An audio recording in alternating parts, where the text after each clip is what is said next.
Gurudev wore many hats.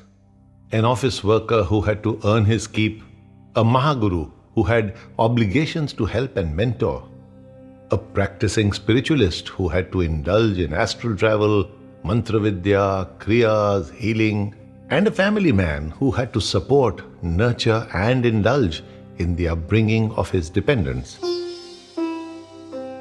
The family man. Gurudev became a firm believer in the grihastha ashram, which means living as a householder while on the spiritual path. After marriage, but before his advent as a mahaguru, he left his wife at her parents' home in order to practice intense meditation and other spiritual practices. While on one of his advanced meditations at Santokhsar, a lake in Amritsar, he heard a voice from the atmosphere tell him that his spiritual pursuits or sadhana would find completion only when he returned to his wife and practiced family life. The Akashvani he heard could have been the manipulation of Buddhe Baba, his future mentor and guide. His evolved self existed in the future, but at this stage, he was unable to foresee the events or status of his being that the future had already predetermined. So he went back to his wife and established their home first in Delhi and then later at Shivpuri in Gurgaon. By having 5 children, he gave 5 spirits an opportunity to take birth and fulfill their purpose. Simultaneously, he repaid his debt to his grandfather, father, and aunts, who had obliged his physical self in his childhood by giving them birth as his children. By investing in their nurturing and upbringing, his obligations towards them were nullified. As a husband, he was a lot of fun, but also the cause of great disturbance to his wife. Ill-mannered people like us would not leave his side till 1:30 or 2 a.m. and Mataji would have to sleep in our midst. Sometimes he would awaken her and ask her to make tea for his disciples. At such times, I would consider him to be mahaguru to us, but maha troublesome to her. I suppose he believed that by amusing her, he could compensate her for the loss of sleep. But Mataji was very sporting, and though she did complain once in a while, she would oblige him and us. I believe he was very fortunate to have a wife like her, hard-working, innocent, and someone who even laughed at his jokes. I travelled to Ludhiana to meet Mataji's brother and Gurudev's brother-in-law, Rudra Sahib.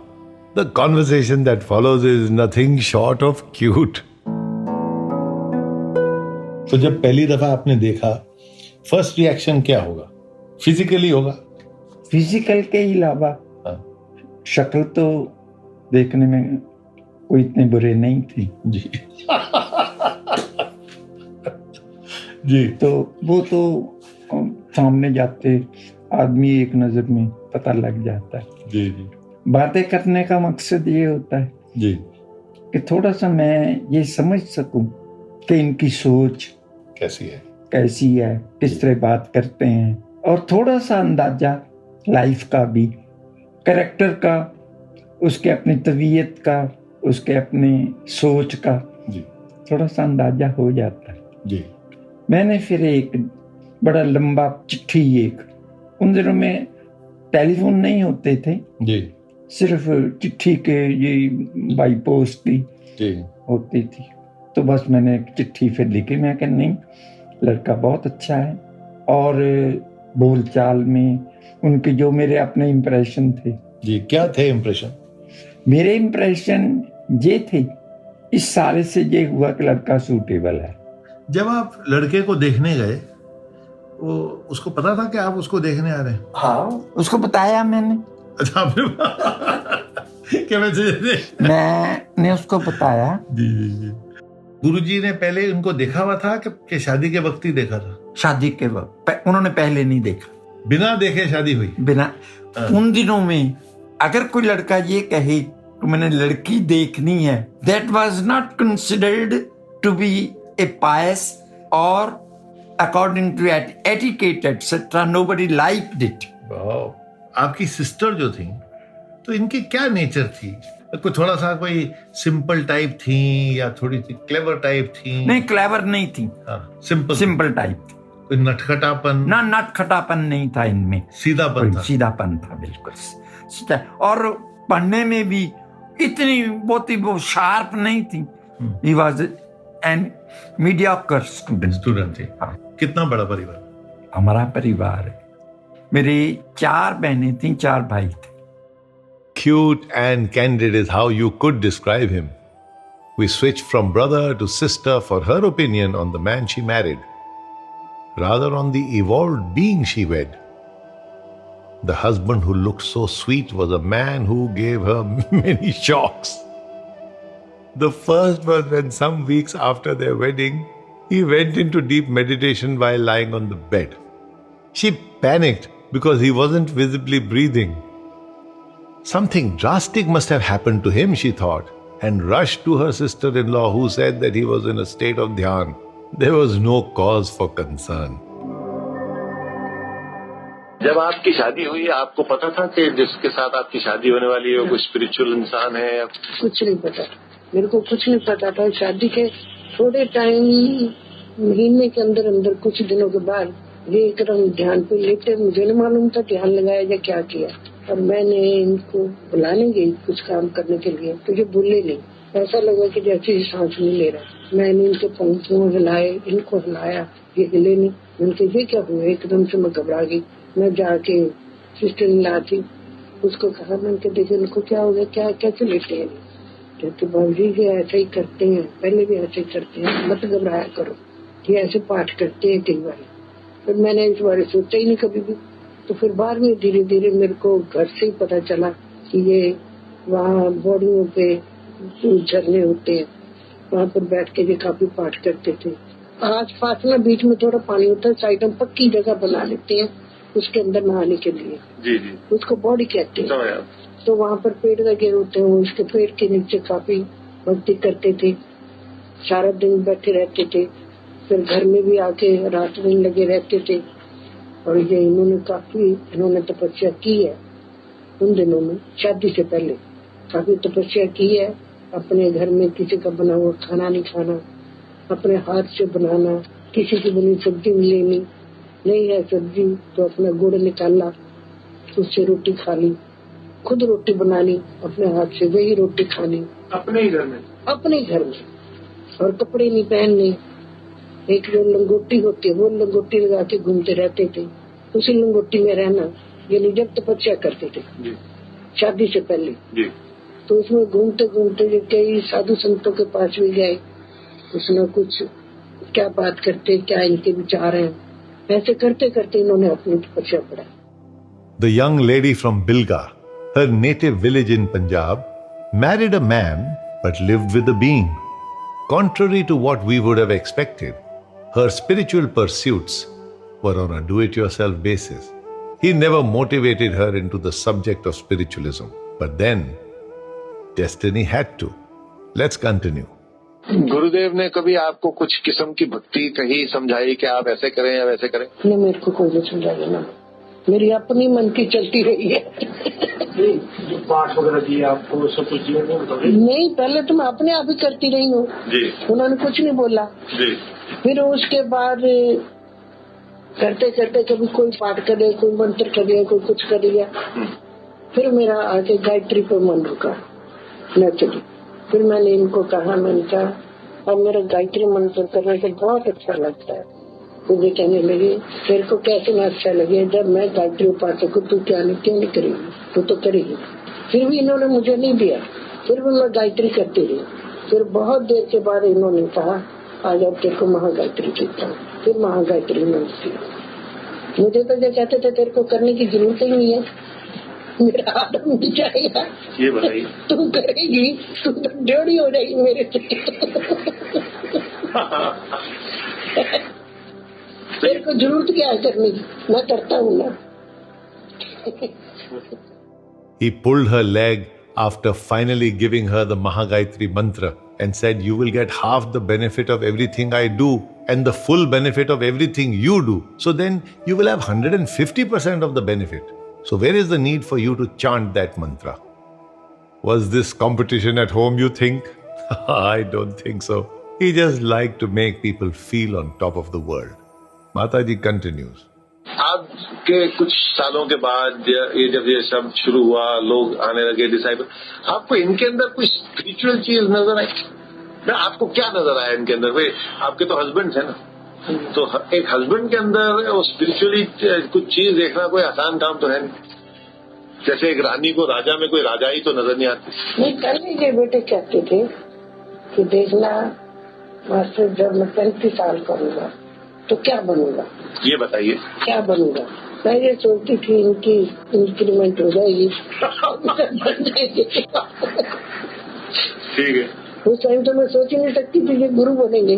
Ji. A Mahatma who had visited Gurudev's home in Haryana when he was just 5 or 6 years old had predicted that little Gurudev would one day become very well known and the world would know him as someone like Shiv. Naturally, Mataji had no clue about this prophecy. I'm not sure if it was his nature or his spiritual strategy to not disclose too much about his powers and capabilities. He remained a master of underplay. To get to know him better, you had to have a keen eye and investigative skills like Sherlock. Baroness Orczy probably wrote the bestseller, The Scarlet Pimpernel, inspired by the future him. His family could hardly figure him out till years after his passing, and even then, maybe only partially. He showcased his reality only to those he chose to. He discarded the idea of being a public figure and shunned publicity. I suppose it was his mission to touch the lives of those he was meant to inspire. So he kept others from becoming aware of his true nature. Mataji has more to add. तो आप कहते हैं कि ये बहुत घंटे ये पूजा पाठ करते रहते थे। इनको कोई एक्सपीरियंसेस होते थे जो ये आपके साथ शेयर करते थे, या आपको बताते थे कि आज मुझे ये नजर आया है? ना, ऐसा कभी नहीं बताते थे। ऐसा नहीं, कभी मूड में आए तो बोल दिया, ऐसा कभी नहीं बताते थे कि रोज का रोज मेरे को बताएं। जब भी इनको मूड में आता था, कभी इन्होंने कुछ आपको बताया कि मुझे कोई देवी देवताओं के या कोई ऐसे वर्णन किया इन्होंने आपसे कि मुझे कोई ये दर्शन हुए या मैंने ये देखा या ऐसा मेरे साथ हुआ? नहीं, ऐसा कभी नहीं था। नहीं था। तो आप उनसे पूछती नहीं थी कि आप रोज ये सब करते रहते हैं, पर आपको इससे फायदा क्या हो रहा है? ऐसा आपने कभी नहीं सोचा कि ये करते क्यों है इनको? मैं तो ये कहती थी कि भगवान का नाम लेते पूजा करते हैं, पूजा करना अच्छी बात है। तो सारा दिन सारी रात? सारा दिन सारी रात नहीं करते थे, दिन में सबके साथ करते थे काम, बातें भी करते थे, शरारतें भी करते थे, सब कुछ करते थे, ऑफिस भी जाते थे, सब कुछ करते थे। दिन में तो ऑर्डिनरी उसकी तरह, ऑर्डिनरी लोगों की तरह ही करते थे। एज ए हस्बैंड आपको कहीं घूमने घामने ले जाते थे कि नहीं ले जाते थे? ले जाते थे। कहाँ? कई जगह लेके, अब जगह क्या, बहुत सी जगह गए, हर जगह गए हैं, पिक्चरें भी देखने गए हैं और वैसे भी घूमने कई जगह गए हैं। स्कूटर पे भी जाते रही हूँ, इनके साथ बैठ के गाड़ी में भी गई हूँ, स्कूटर में भी गई हूँ, रात में भी पिक्चर देखने गए, दिन में भी गए हैं, जाते थे। आम जनरल आज लोगों की तरह ही रहते थे। तो इनको एज ए हस्बैंड क्या ये आपको हंसाया करते थे या बड़े सीरियस होते थे? इनका नेचर क्या था? नेचर बहुत अच्छी थी, हंसाते भी थे, खूब हंसाते थे, खुश भी रहते थे और अपना किसी टाइम कोई प्रॉब्लम भी कर लेते थे जानबूझ के।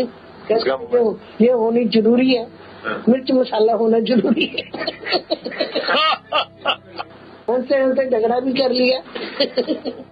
We spoke to Gurudev's youngest daughter, Alka, affectionately called Chutki. तो आप कहते थे कि ये आके गुरुदेव आपके साथ बैठते थे और वही स्कूल की बातें और हंसी मजाक। हाँ। सारे तो डिसाइपल्स कहते हैं बहुत मजाकिया थे, तो आप लोगों के साथ भी हंसी मजाक करते रहते थे? हाँ बिल्कुल, इवन बुआ जी लोग के साथ भी जोक्स मारना, मजाक करना वो तो करते थे डैडी। जैसे ऐसे याद है मुझे, मम्मा और डैडी जब बाहर गए थे वर्ल्ड टूर कह लो, तो जब डैडी आए तो बहुत 1-2 घंटा डैडी बैठे, डैडी ने बहुत हंसाया, हमें एक्सपीरियंस शेयर किए, लोगों का बताया क्या कल्चर है, कैसे है, तो बहुत देर तक बातें करती थी। तो मम्मा ने कि अभी बस भी करो, कितना हंसाओगे, क्या कर रहे हो, तो पर बहुत हंसाया डैडी ने।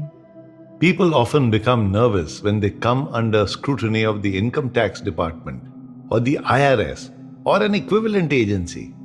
Here was a being who was under constant scrutiny of the powers of the universe. He couldn't fall short. His daughter Renu remembers. Normal family, दोनों पेरेंट्स दोनों जॉब करते थे और हम लोग जैसे नॉर्मल स्कूल्स में, और जो टूरिंग जॉब्स थी गुरुजी की, तो मम्मी अकेले होते थे हैंडल करने वाले। हम लोग जहाँ रहते थे वहाँ काफी जंगल जैसा शिवपुरी वहाँ पे होता था, तो खाली एरिया होता था। दिल्ली से हम लोग शिफ्ट हो गए थे, तो गुरुजी विंटर्स में ज्यादा रहते थे, तो बहुत बहुत कम टाइम होता है डैडी का हमारे लिए। तो मम्मी के साथ ही हम बात कर पाते थे, और डैडी के साथ बहुत कम टाइम होता था, उसमें भी जॉब पे गए आए, तो ये इस तरह का नॉर्मल रहता था। तो डैडी की जो पिक्चर बचपन में मेरे लिए थी कि जो भी गलत करेगा, जैसे नॉर्मल फादर की होती है कि मम्मी की बात नहीं मानी तो डैडी तक बात पहुंच जाएगी। एक डर फादर का था कि डैडी तक बात पहुंचेगी तो ये डैडी को पसंद है, ये नहीं है, उस तरह से।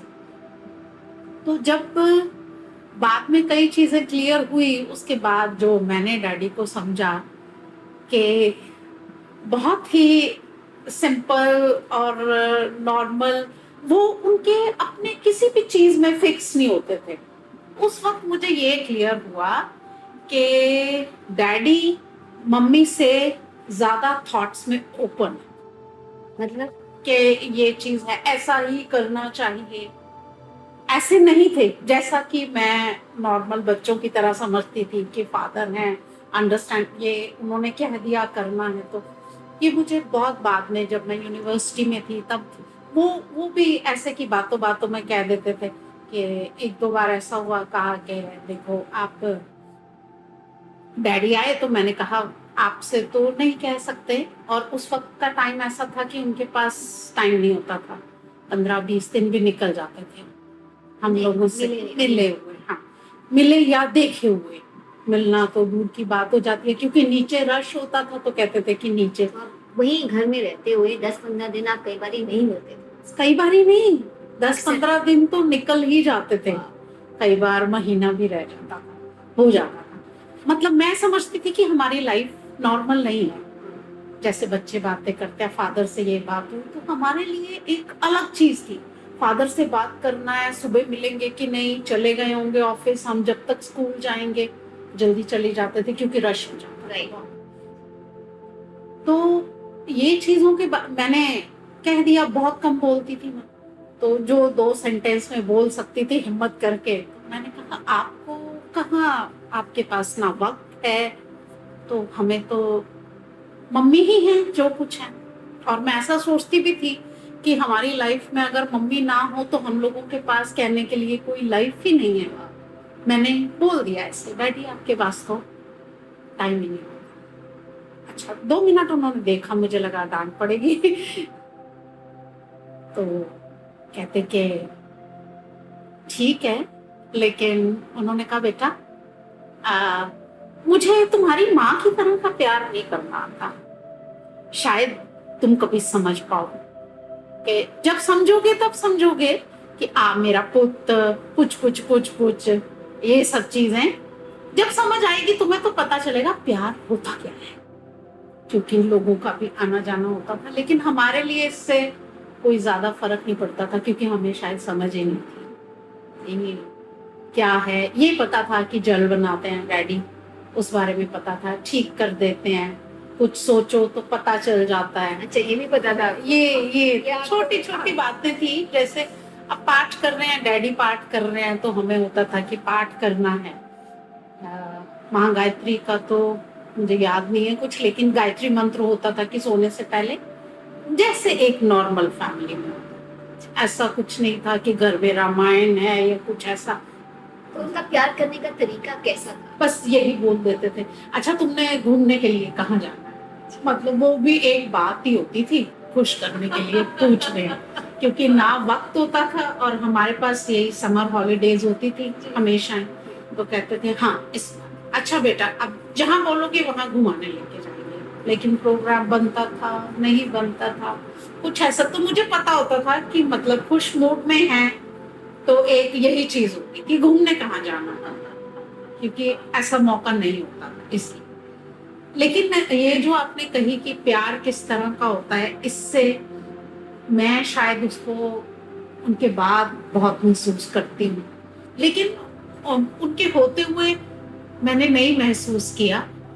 पर मुझे लगता है कि अगर मैंने उस टाइम गुरु को महसूस किया होता जब वो फिजिकल थे, तो शायद आज जो मैं महसूस कर रही हूँ गुरु की कृपा और गुरु कैसे आपको समझाते हैं, गुरु का एरिया इतना बड़ा है, वो शायद मैं महसूस ना कर।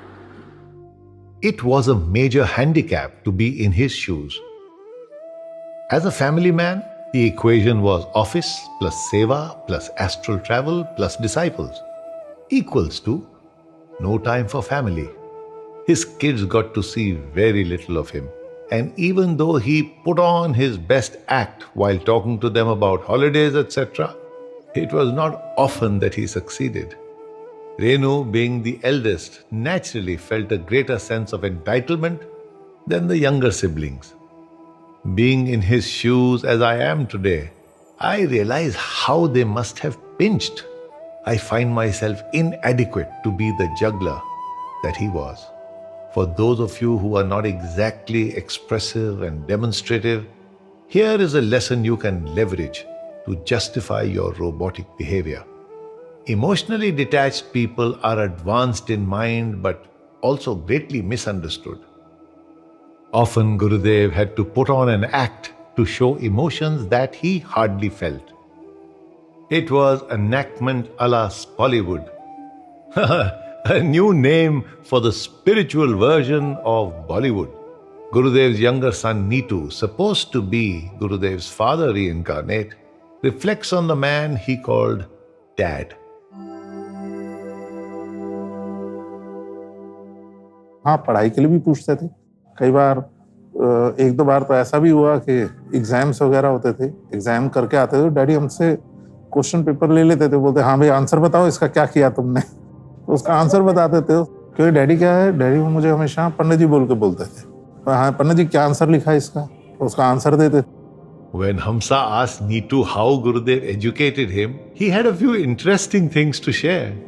डैडी का ऐसा कुछ नहीं था कि वो कोई सब्जेक्ट पढ़ाते थे। वो आ गया तो इंग्लिश का पेपर आ गया, अब इंग्लिश के पेपर में कुछ भी पूछ लेते थे, पंडित जी इसमें क्या लिखा है, तो उनको बताया ये लिखा है, तो नहीं पंडित जी ये नहीं है, ये आंसर नहीं है, गलत लिख दिया आपने, अब आप थोड़ा ये इस क्वेश्चन को तो काटा मार दो। और छोटे थे एक बार, तो डैडी ने वैसे ही क्वेश्चन पूछा, क्योंकि हमें उस समय क्या होता था, बहुत छोटे थे, लेफ्ट राइट का भी मालूम नहीं होता था, विच वन इज राइट और दिस वन राइट लेफ्ट।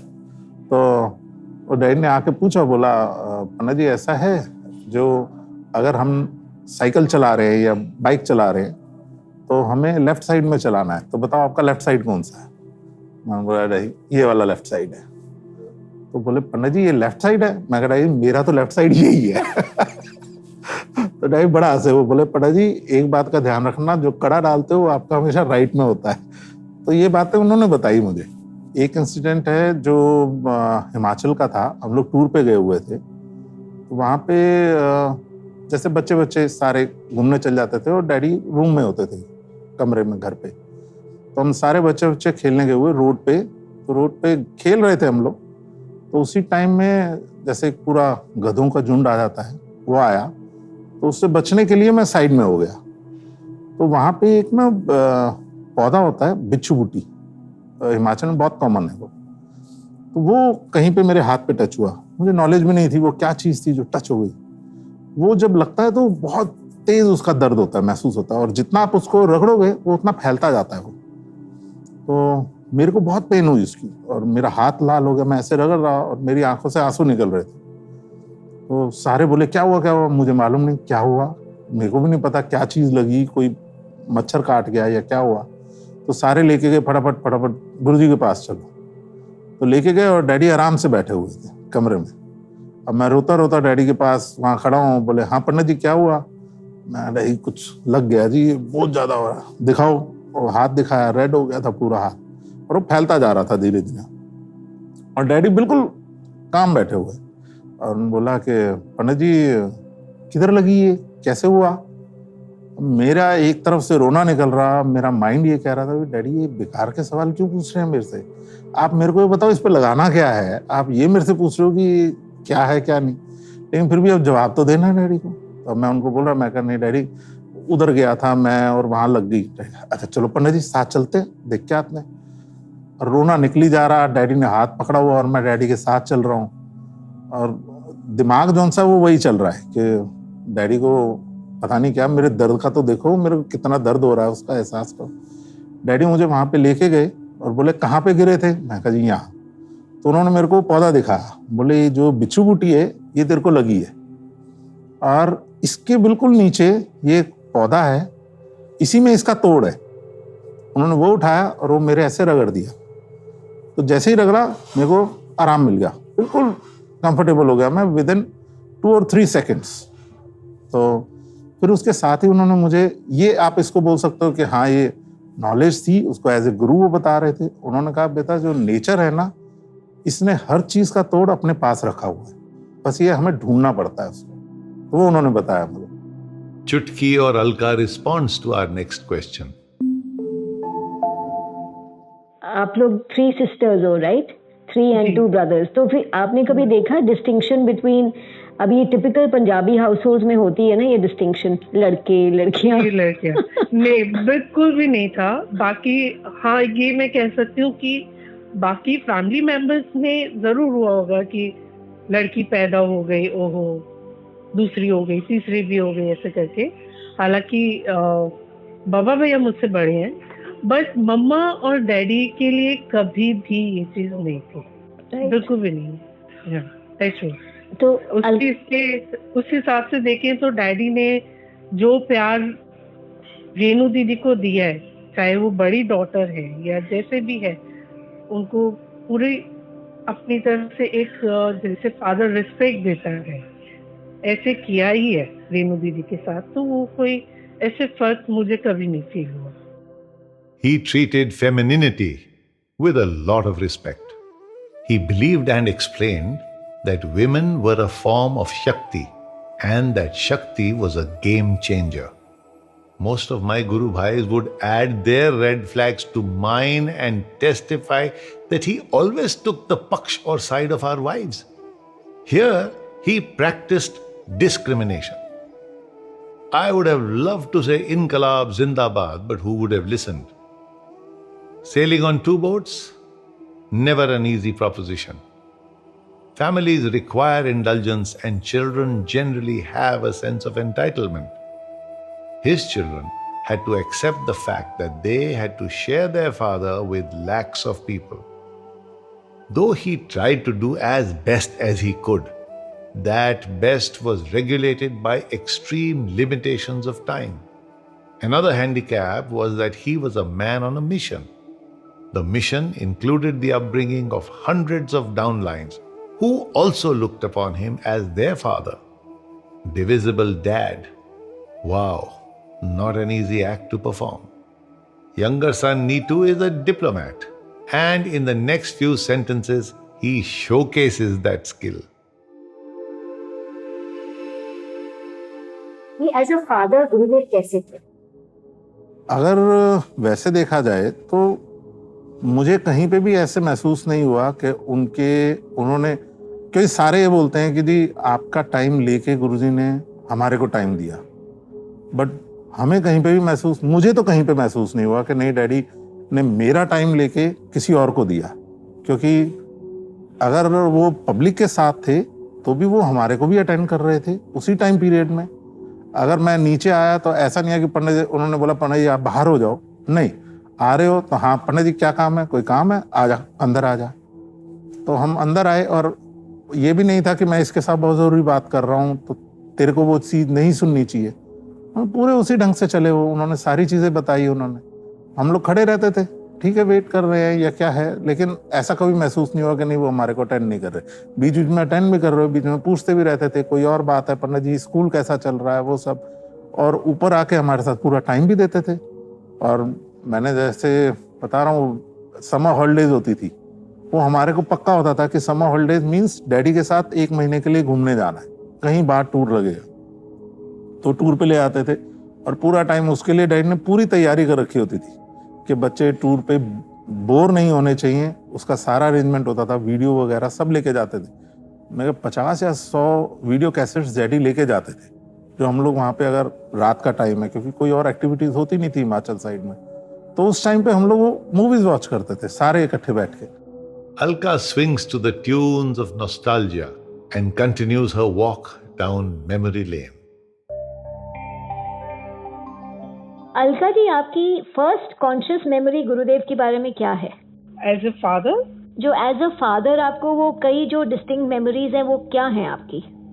सी ये तो है कि हम लोग रोज नहीं मिलते थे, बट हाँ उनका जो मेमोरीज है, जैसे हम ट्रिप पे जाते थे, कभी डैडी ऊपर आते थे, टाइम स्पेंड करना, थोड़ा एक्सपीरियंस शेयर करते थे कभी कभी।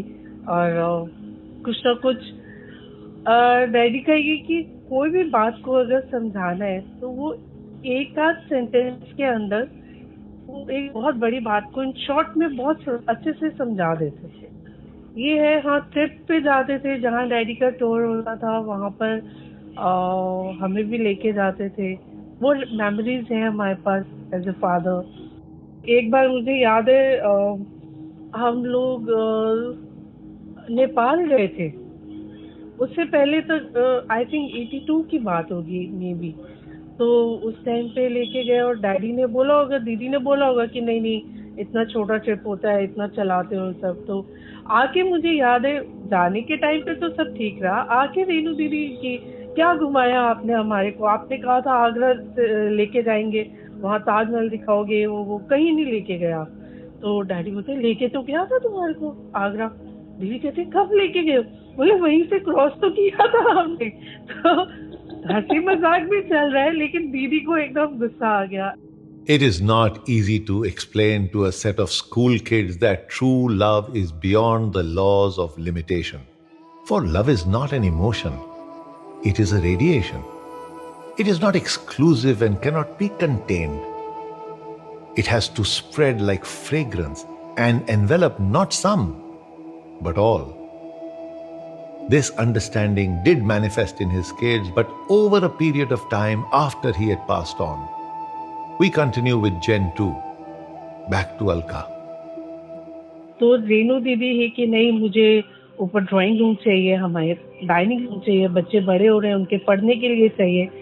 तो डैडी की क्या फर्क पड़ता है, ऐसे भी हो जाएगा ना। तो दीदी की नहीं, हाँ तो वो दीदी ने ड्राइंग रूम वगैरह सब, उसके बाद ही ऊपर कंस्ट्रक्शन बनी, फर्स्ट और सेकंड फ्लोर। पहले सिर्फ 2 रूम्स थे एंड वो रूम्स बने। तो खैर उसके अंदर डैडी ने बना दिया, लेकिन डैडी ने कि जब ड्राइंग रूम देखा, उसका साइज देखा, तो हम लोग सारे खड़े हुए थे डैडी के पास। डैडी कहते हैं ये परफेक्ट साइज है, इसके अंदर एक बार में 20-25 लोग आराम से रात को सो सकते हैं।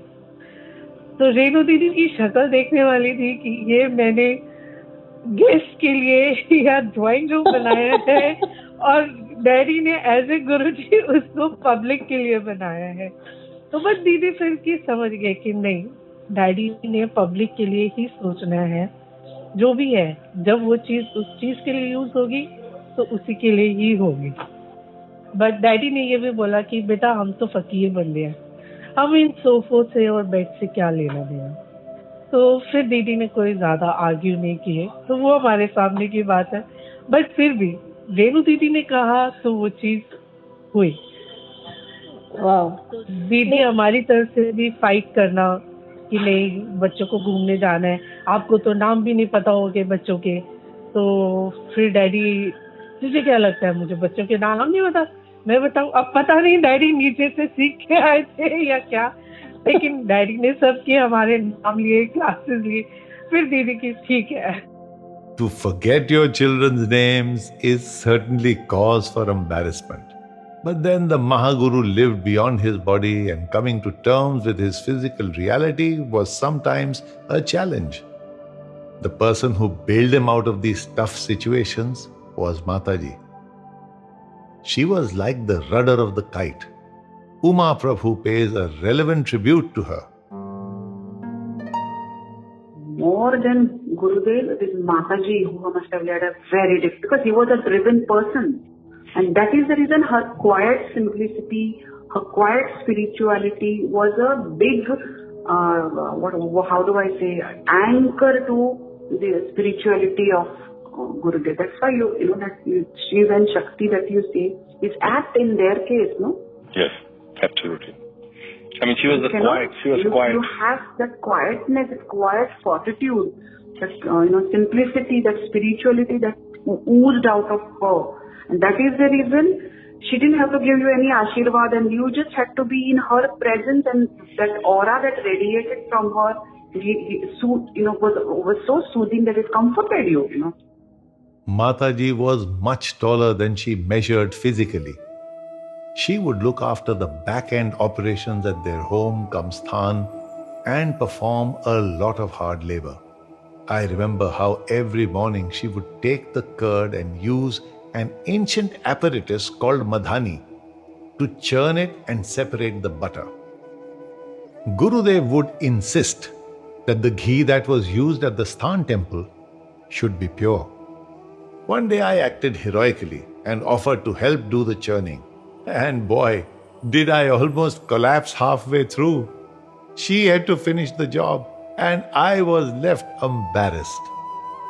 Thereafter, she went to school to teach, and when she returned home hours later, there was always a huge pile of work waiting for her. A lot of people do work hard, no doubt. But then, they are not the Queen of Queens.